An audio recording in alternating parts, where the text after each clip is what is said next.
thunderstorm warning for southwestern Erath County and north-central Texas, central Comanche County and central Texas, until 9 p.m. Central Daylight Time.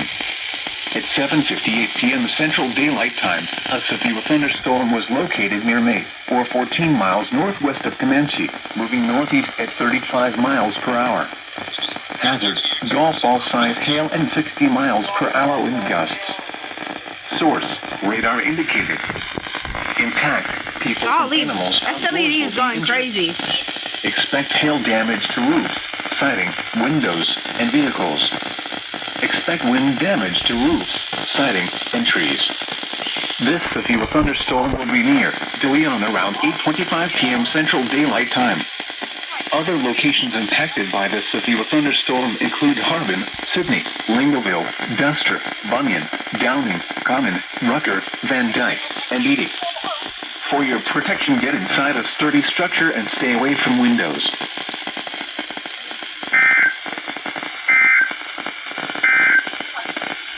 The National